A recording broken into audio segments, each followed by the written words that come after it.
My name's Stephen. I'm an alcoholic. I want to say I love Alcoholics Anonymous. Everything I have worth having I owe to Alcoholics Anonymous.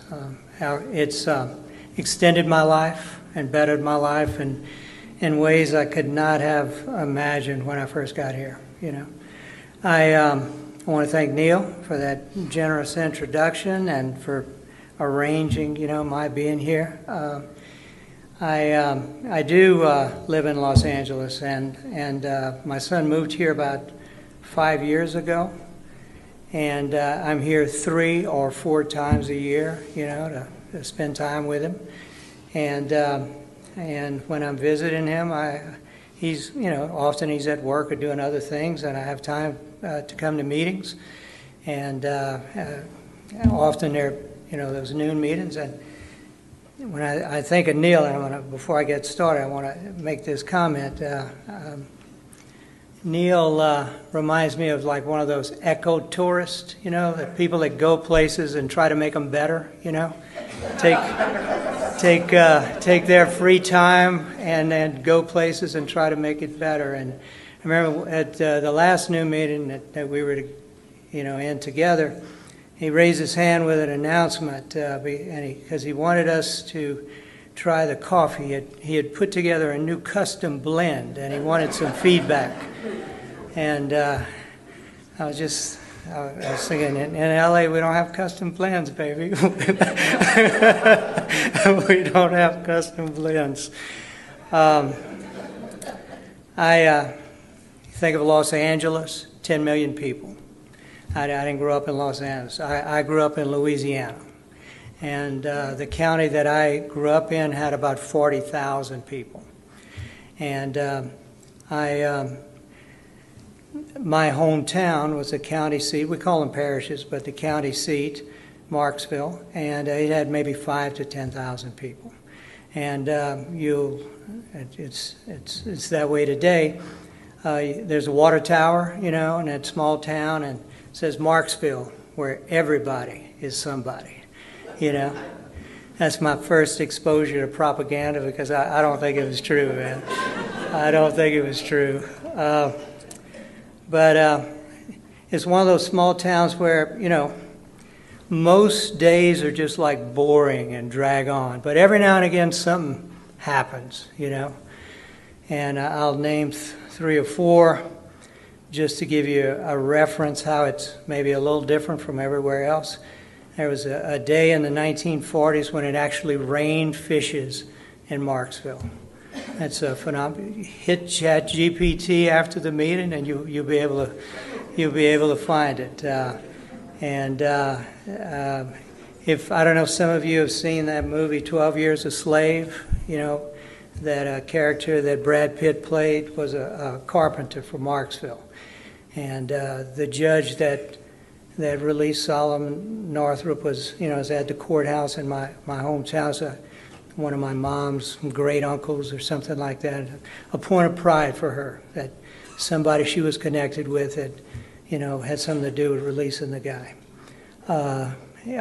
Some of you, not all of you, are going to remember Johnny Carson. Part of his shtick sometimes was to read small town news, and he caught us twice. Once when we elected our sheriff while he was doing time in his own jail. And as just a side note, he won in a landslide. All my family voted for him. And his motto was, I'm not in jail for something I did. I'm in jail for something I didn't do. His job, basically, but still. And then the other thing was not as funny. That same water tower, as it turns out, was built just maybe 150 feet off the corner of the Catholic cemetery. And with the water tables and stuff like that, and maybe not the best filtration, there were some problems with the water there for a while. But they've corrected it decades ago. It did have a peculiar smell, though, always. So that gives you a flavor. That's a little small town. Every now and again, something would happen. We'd make the news. Now, I didn't live in town. I lived 2 or 3 miles out of town. On some people call it a farm, some people would call it a ranch. We had hundreds of acres. We had row crops, cotton and soybeans and corn, and we also had livestock, horses and cows and that whole list of things that you have on a farm. Like we had them all, we had them all, and so. My grandmother, most people today live in a nuclear family. The way I think about it, it was almost like more of a clan. My grandmother lived in the big house, and her 2 sons built on either side of her, on the front of the property. And we were back and forth to each other's house all the time. That's how it was. My parents desperately wanted to have children, and they had my brother and I, and they centered their life around their kids. They were very social people. There was no alcoholism in that generation that I grew up in. So they were good people. We were Catholic, but the good kind. You hear a lot of stories in AA sometimes that people didn't have great experiences, and I had a great experience. We had the kind of relationship with the priest. He'd come to my grandmother's house. He'd come to my great grandmother's house, and he'd bring his girlfriend. It was a beautiful island girl. She was my first crush, I think. My family spoke a lot of French. I learned later that part of the reason why they were at our house as much as they were is she spoke French, and so they would get together, and not too different from what we do at a meeting, where they'd have some coffee and some snacks and sit down and talk French to each other, so when I was in the 2nd grade, I became an altar boy. I think I'd still be an altar boy today if that outfit still fit. I love being an altar boy, and I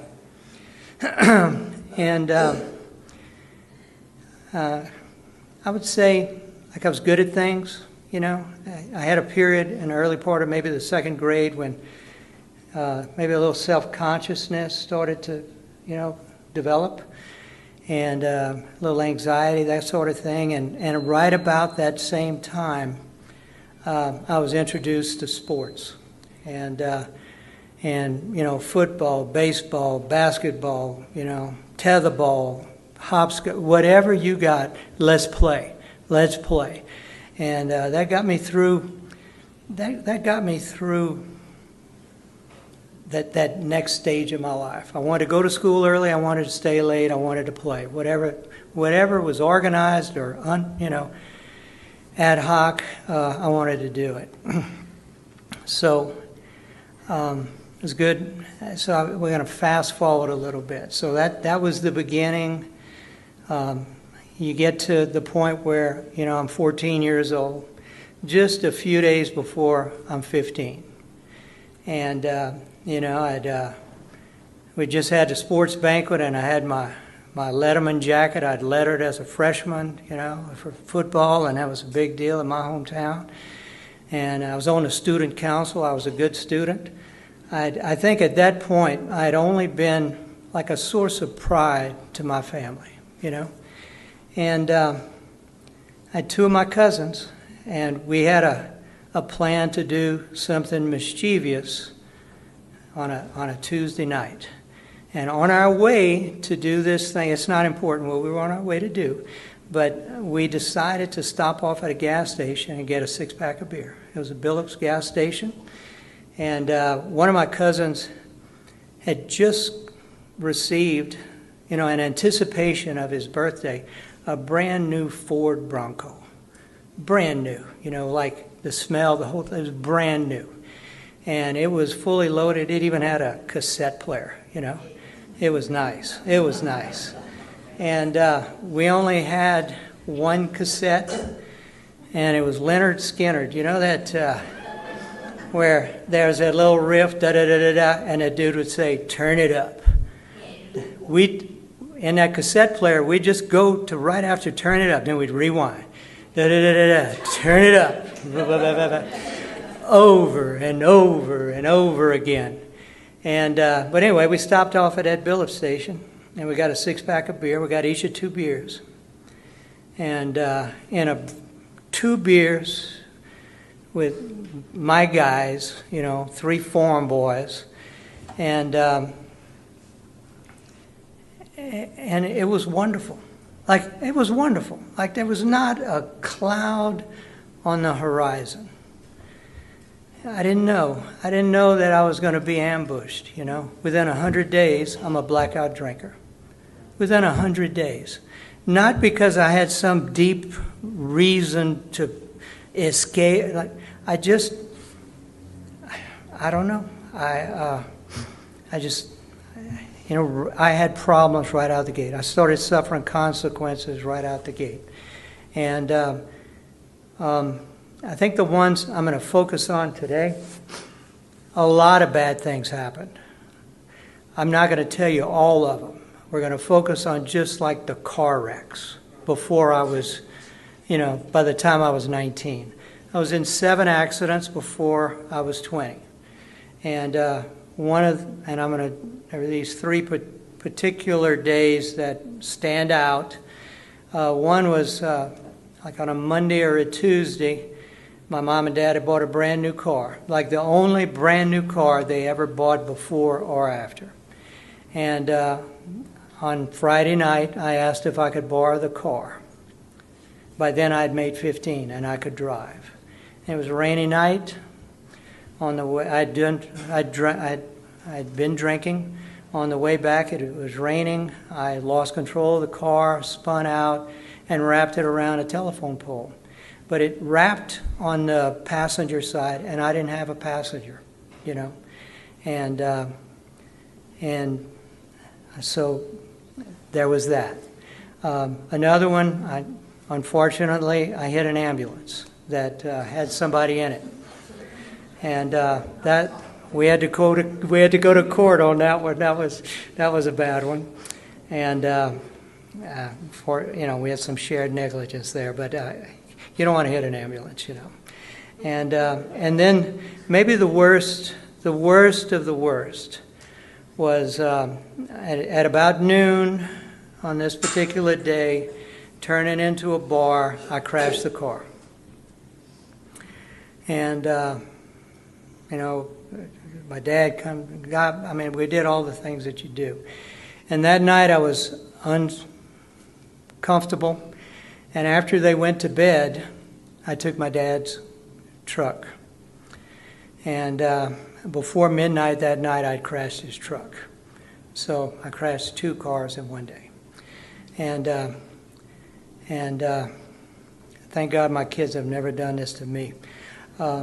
But when we got home, my dad had to come get me. When we got home, my little mom, I don't know that I have the words to describe.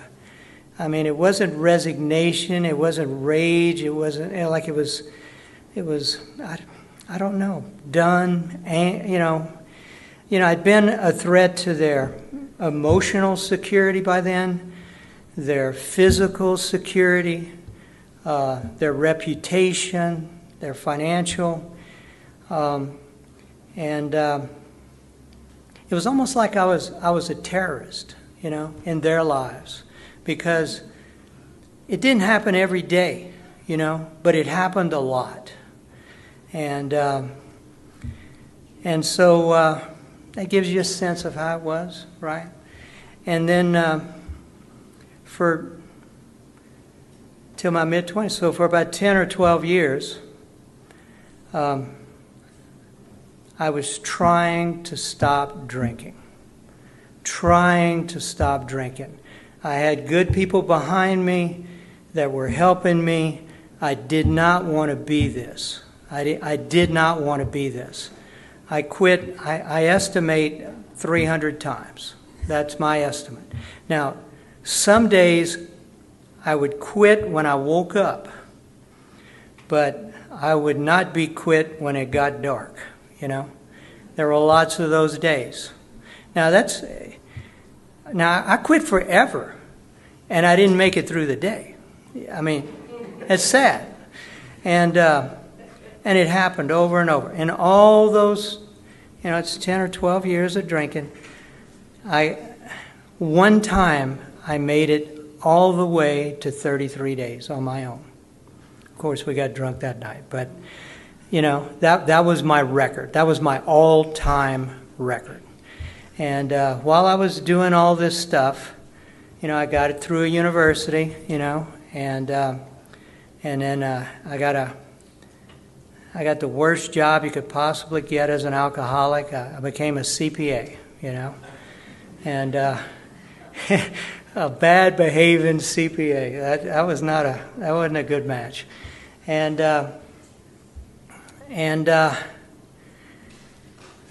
my drinking was progressing. I felt like, you know, the things were closing in, and I had developed a plan. You know, like I can't do this job because I can't show up every day. I can't do this.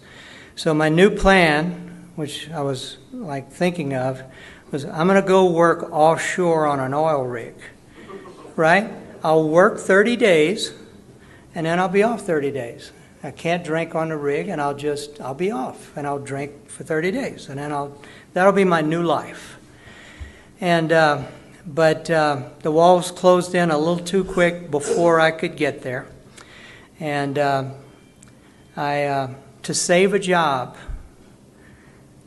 I decided to. I mentioned to my girlfriend at the time, like maybe I should try treatment. I didn't know about AA. This was in the 1980s. This was in 1987. I didn't know about AA. I should have, you know. There wasn't an app. There wasn't Google AA. There was none of that then. And what I said, what about a treatment center? And she, as it turns out, she had been in Al-Anon for 6 months. And within 30 minutes, like she had my bag packed, and we were on our way to the treatment center. And she had picked a good one. She had picked one. It was Parkland Hospital. Parkland Hospital had a treatment center in Baton Rouge, and they did a lot of advertising, and they had the billboards and all that. But they had the commercial where there'd be an attractive, mature couple, you know, and the woman would look lovingly at her husband and say, "Thanks, Parkland."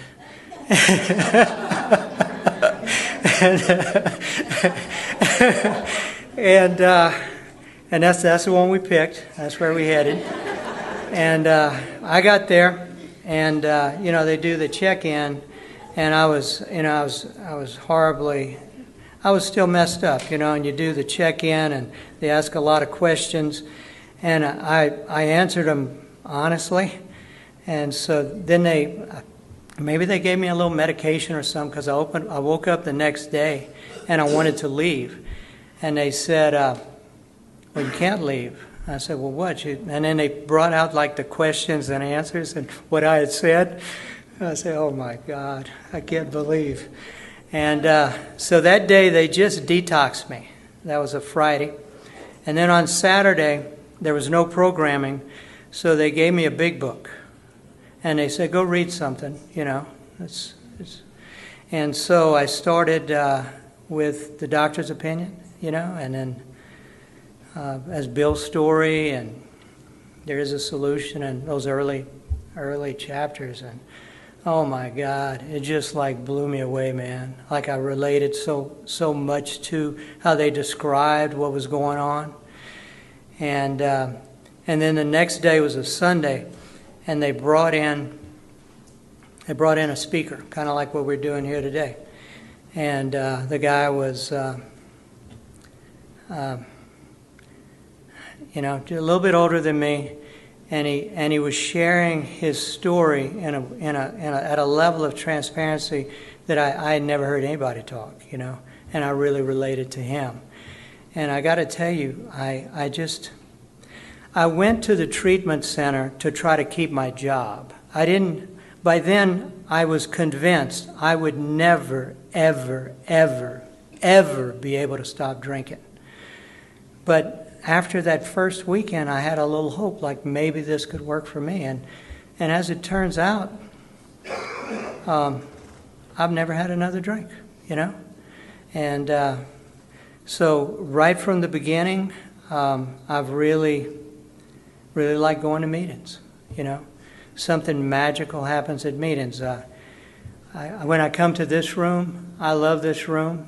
You know, some of you are going to relate to this. Like there have been times when I come to this room and I really need a meeting. And maybe it's the pine ceilings, I don't know, or what people say, or, you know, just a smile, a pat on the back, you know, we're just talking AA, the coffee, you know, custom blends and everything. And something, you know, magic happens. And there's a lot of times I just come here and I'm between storms, and I'm just here, and I just enjoy being here. I love, you know, seeing new people and young people and people that have been here for a long time. So I'm going to maybe switch over a little bit, so you got a sense of like what it was like, and then like kind of what happened, and maybe move on to talking a little bit about the steps. And I know some people, like, it can be horribly boring sometimes to hear people talk about the steps. And if it is, I'm gonna apologize in advance. But I want to talk about like some of the experiences I've had and my impressions of it. And maybe I'll begin. You've got a strong sense of my first step. I'm going to talk about the second step. And for us in our reading, that's we agnostics. And one of my favorite paragraphs in the book is that first paragraph in We Agnostics, where I think it just, in a very sort of concise, efficient way, it describes alcoholism. You know, when you really want to stop drinking, you can't stay stopped. Or if once you start drinking, you can't control the amount you drink. It says, well then, if either one of those, you have either one of those, you're probably an alcoholic. And if you're an alcoholic, I had both. But if you're an alcoholic, you're going to need a spiritual experience to overcome alcoholism, you know. And I want to maybe hold that thought and go back and like summarize a little paragraph where Carl Jung is talking to this guy Roland and more about alcoholism, and they're summarizing this conversation. And you know, this preeminent physician is telling him, "You're an alcoholic. I don't have an answer for you. I've never seen a single case recover." You know, this is only maybe 3 or 4 years before Bill and Bob met. And I've never seen a single case recover. And then Roland asked him, you know, he's trying to get a little hope. And it's described in that reading where he says, he says he'd never seen it, but here and there, once in a while, over the course of human history, there have been people that have had these vital spiritual experiences that were able to overcome their alcoholism. But they were very, very rare, very rare. And it kind of set Roland on this quest, you know, and that eventually got to Bill. And so when I read, one of the magical things in my mind about this step 2 is, and then the steps that follow, is that you got to have a spiritual experience. But that experience, it's not like, well, let's go to Jerusalem, or let's go pray until we can't, you know. it's a series of actions that produce in a predictable, reliable way, produce this spiritual experience. And so I want to talk a little bit about that. So step 2, I had to come up with a definition of God. I had this Catholic background, and I had a warped relationship with God when I first got here. You know, I blamed God. I didn't think it was fair what had happened to me. I didn't want to be like I was, and that's how I got here. And my sponsor asked me to come up with a definition of a higher power, and that's that flexibility that we have to talk about higher power, you know, or God, or even if we want to just use AA as our higher power in the beginning, that's we're able to do that. But he asked me to come up with a definition of God, and I came up with a series of words that didn't conflict with my religious training, but were somewhat different because I needed something different. You know, I needed a new foundation. And when I think of my higher power, it's loving, kind, available, reliable, wise, giving, generous, fearless, forgiving, powerful, protective, patient, and present. That's my little mantra. When I'm really in a tough space and I need to quiet my mind, I go back to that mantra. I think the two things that may be related to this that are uniquely AA. One was, you know, allowing us, each individual, to define their own conception of God, rather than preach a conception of God. That doesn't hurt. At the beginning, it almost doesn't sound right, you know, that you can just think of your own. But I think that's uniquely AA, and lowers the threshold for a lot of people, enabling a lot of people to get in. And then the other thing is the magic of one alcoholic talking to another, just like we're doing today. And so before I move off of this topic, I also want to maybe, in that we agnostics, you know, I talked about that first paragraph, but there's also a list of bedevilments that a lot of you are going to be familiar with. And I use that even today as sort of an early warning sign that before I get thirsty, that maybe I'm having some issues. You know, do I have problems with personal relations? Do I have problems with my emotional nature? Am I prey to misery and depression? Am I unhappy? I feel useless. Am I afraid? Am I unable to make a living? You know? Am I unable to be of any real service to anybody? Those are the 8 things. And for me, even today, like there's the drinking definition, but there's insobriety. You know, when am I trending toward fragile? And it's usually when something like that pops up. So that gets us through 2 and 3.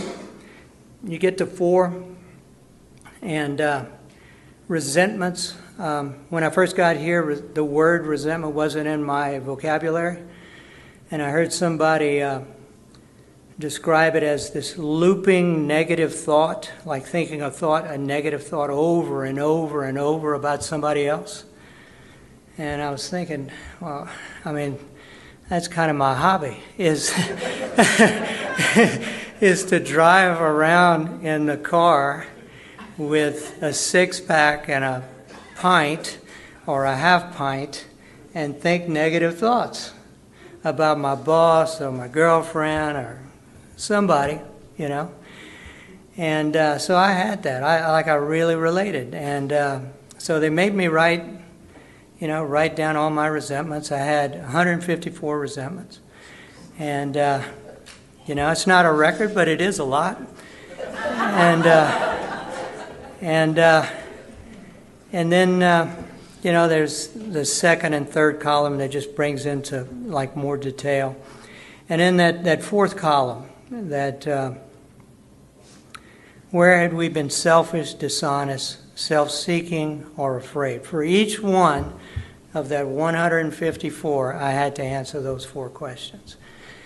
And I did that, and then it was time, just on the 5th step, I was sitting with my sponsor, and we started with the first resentment, and I got to like how I'd been selfish, and he didn't like what I wrote.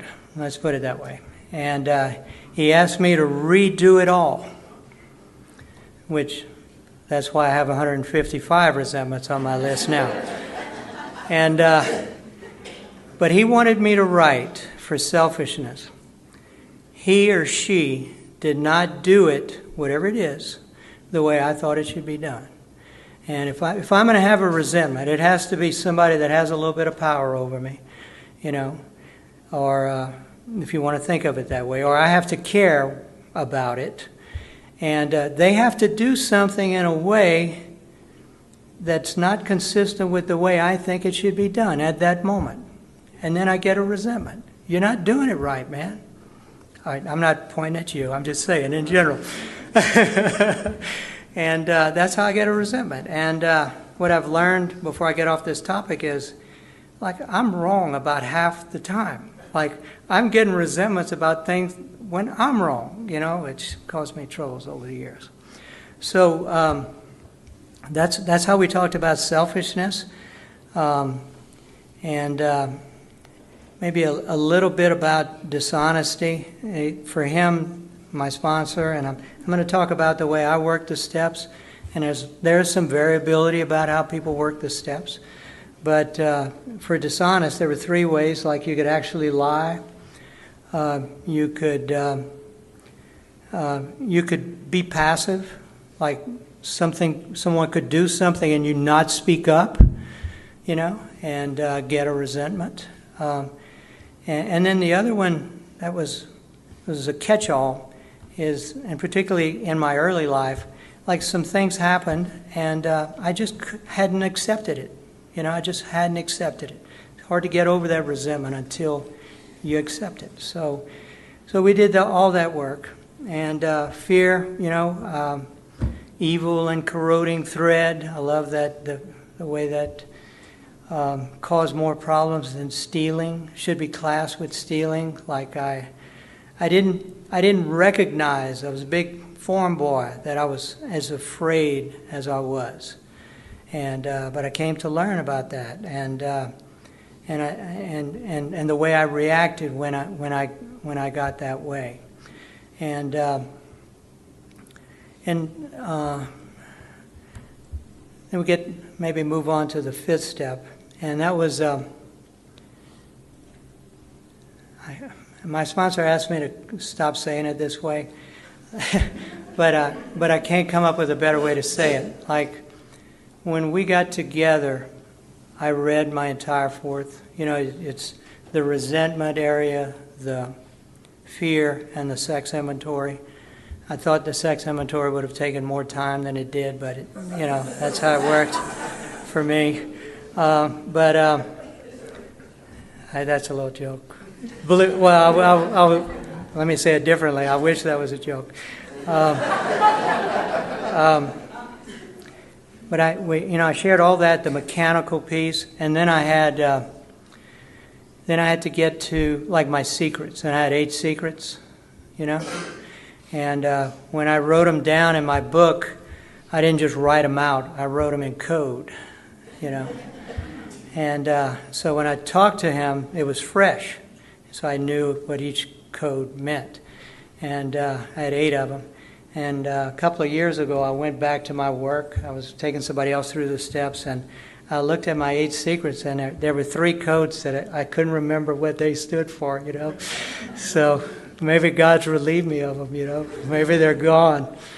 And but what I said, like, my relationship with him is the most intimate relationship I've ever had with another human being. Like, I told him everything. I was in so much pain when I was working through the steps that I was willing to share everything. And I mean, every 10 days or so, and, we, with this sponsor, either we get together or I talk to him on the phone. So it's, I stay current. And I need to stay current because what we learned is that I have, if you're in a car or a truck, there's a blind spot. I have blind spots. And it's a couple of them for me, and they're going to be different for everybody. One is my own physical health, Like one time I called him, I'd just gotten off a plane, and I told him, I said, my face is swollen. He said, "Oh my God, how bad is it?" I said, "Well, you can't really see it." And he said, "Well, if it's still swollen next Tuesday, we'll go to the doctor. If not, I'm being silly, but that actually happened. Like, it's a blind spot. My own physical health. I get overly anxious about issues that come up. The other is, my kids. I have an overdeveloped response when my kids are having any kind of struggle. Like I'm all in, and so he's helped me many times just get right size about things. So that relationship has been key. I've taken guys through the steps, a number of guys through the steps, and when I'm taking a guy through the steps, to me there's like two magical moments that happen consistently. One is when a guy tells me his secrets, and I'm able to say, "Well, man, that happens to everybody," or just like bring it right size for him. That's one. And then the other is like when a guy comes back to me reporting back after he's made amends to someone in his family, and anytime that we're able to like bring families back together, back to health, and I feel like I'm a link in the chain, like we're doing something here, and so those have been magic moments for me when I'm working with guys. When I get to steps 6 and 7, I'll talk about them together. I use the framework that some people are going to be familiar with, Pagel's, pride, 7 deadly sins: pride, anger, greed, gluttony, lust, envy, sloth. And but he wouldn't let me just put those down. Under each one, I had to give examples of how that manifested itself in my life. Be specific. That was a common theme for him all the way through. Be specific. And then I had to come up with a list of contrary actions for each one. And for a lot of people, pride's a big issue. For me, it was a big issue. Self-reliance. I can do this, and but I can't. I need help. And so when I finished, I got through 6 and 7 with him, and I had to write everything down. A week or so later, I typed it up and I laminated it. These are my defects and these are my contrary actions. And for a long time, I would just go back to that as like, where am I at? Because if if I can't drink and I'm uncomfortable, like, what am I going to do? Am I going to act out? There's lots of ways to act out. Or am I going to lean into the program? And maybe a couple of other things that were on my contrary action list was like to take risks. Not just play it safe. Take some risks. But after working with a sponsor and with people, but be reasonable, but not always safe. And then the other one was, and it's really come in handy for me over time, particularly with an ex-wife, is assertive communication. Like my MO because I'm, a good old country boy is like, just be passive. Just take it, take it, take it, take it, till I can't take it anymore, and go over the top aggressively. That was my MO. And what we've worked on for years now is like assertive communication. If there's an issue, just say it, just say it. Take that risk before you feel a need to get aggressive, before you need to raise your voice. You can just ask somebody, why did you say that? That hurt my feelings. If you're sleeping in the front, not you, but I was going to say if you're sleeping in the front row, that would hurt my feelings, but nobody's doing that, so. Sorry, I get silly. So a lot came out of that work, and then you get to 8 and 9 when I had to make the list of people, that I'd harmed, and then I had to be specific about the harms that I'd done, each one that was on the list, and reviewed it with my sponsor, and there was some people he didn't feel the need for me to make an amends to, and then we adjusted the wording on some of the harms, so it was clear, and then we set a priority, and there was a script, and I did it. I did all of them, and I talk about my family. Like most of my harm was to that, family of origin, my mom and dad and my grandmother. They're the ones that had suffered the most with me, and the thing with your family. Like you can sit down and you can say it, and they're already going to be rooting for you. They just if you just stop drinking, that was such a huge thing, But we needed to do more, and you don't know how much time you're going to have to make amends, And with my dad, he got cancer a few years after I got so he died when I was 4 years sober. So. We'd taken it to a point where, I wasn't drinking anymore. I was connecting with them, but I was only 4 years sober when he died, and my grandmother died when I was 10 years sober, and she a couple of years before she died, we had to move her into a nursing home. I'll just share the story. I've never shared it before.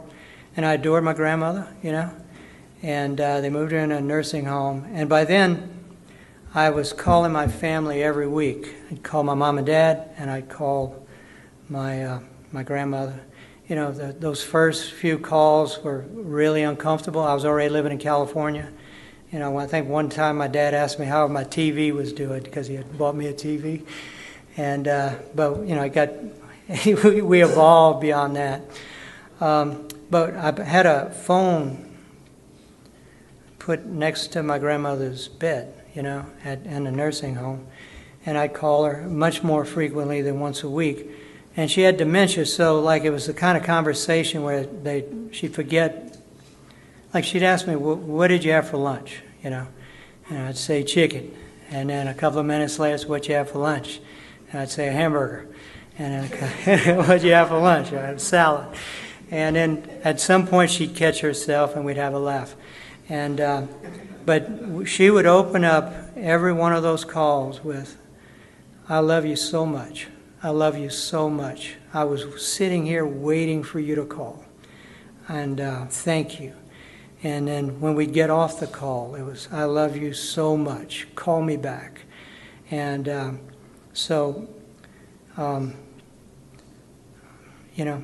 did I fully heal what I did to them earlier? No. But did I put a dent in it? I feel like I did. And not only that, but I got something back, And now my mom passed on when I was 30 years sober. So by then, and if you remember that setting, around the kitchen table that night that I wrecked 2 cars, we'd come a long way from there. By then, calling her every week, I'd probably had 1,500 calls with her, And I'd learned so much about her and her early life. And then as she got older, rather than being a threat to her security, I'd become a source of security, emotional security, support. There was some financial things that I was able to do. And every time I went home, there'd be a punch list. And now, did I ever make up for everything that I did to her? No, but did I put a dent in it, as a result of Alcoholics Anonymous? I think so. I I remember the day she died. My brother called me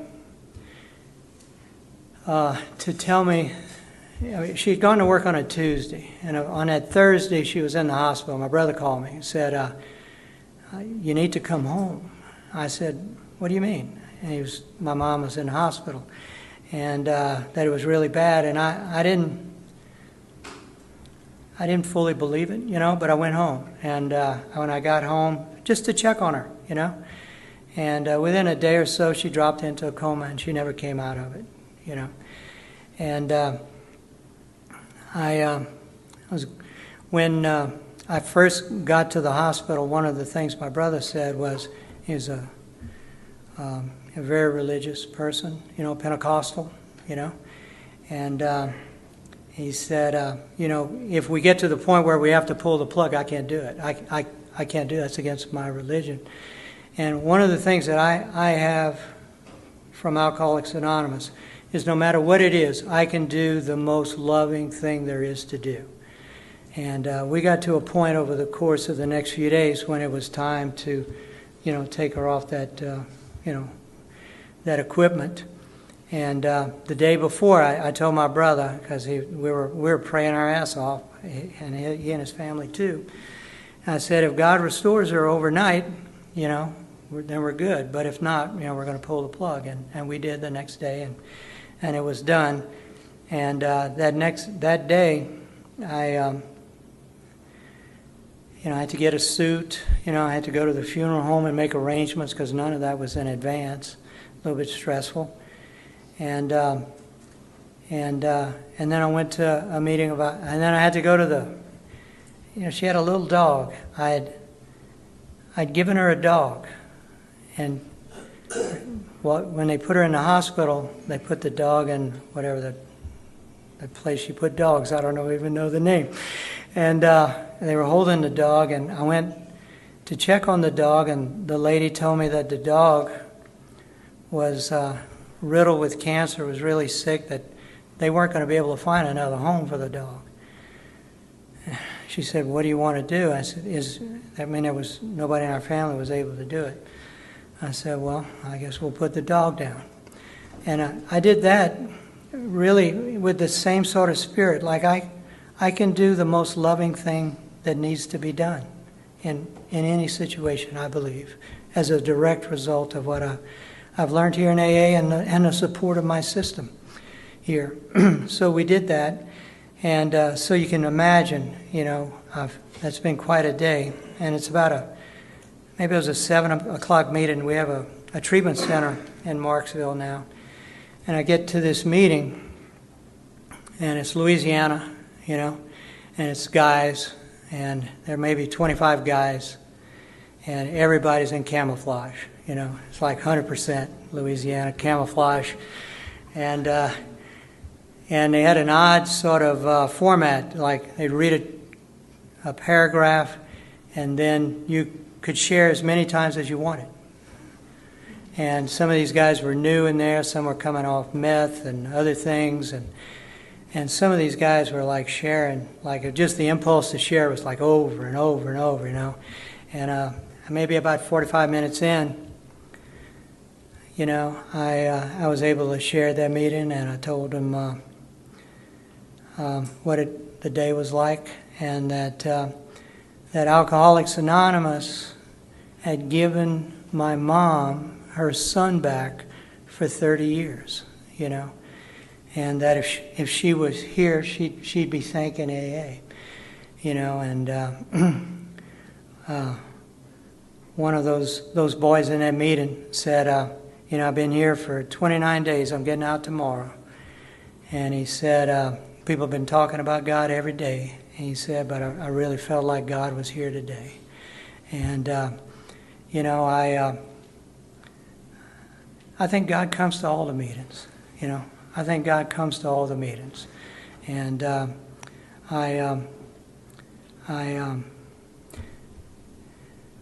was part of my amends. I have ongoing. I've just got a couple more minutes to wrap it up.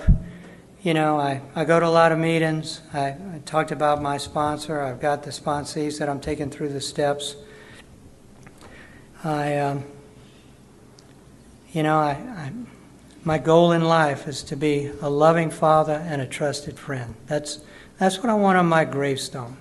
Loving father, trusted friend. And I want it to be so true that when somebody comes to my grave, they don't say, "Oh my God." I want it to be so overwhelmingly true that they say, "Yeah, they got that right." And if it does happen, it'll be directly as a result of everything that I've experienced here in Alcoholics Anonymous. And sometimes I close with something cheeky. I'm not going to do that tonight. For the newcomers, I was going to say something like AA, where everybody is somebody, I'm not going to do that. But in the last paragraph of the 12 and 12, it's a long form of step 12. It reads, this to the end. That means everything that came before it. That our great blessings may never spoil us. That we may forever live in thankful contemplation of Him who presides over us all.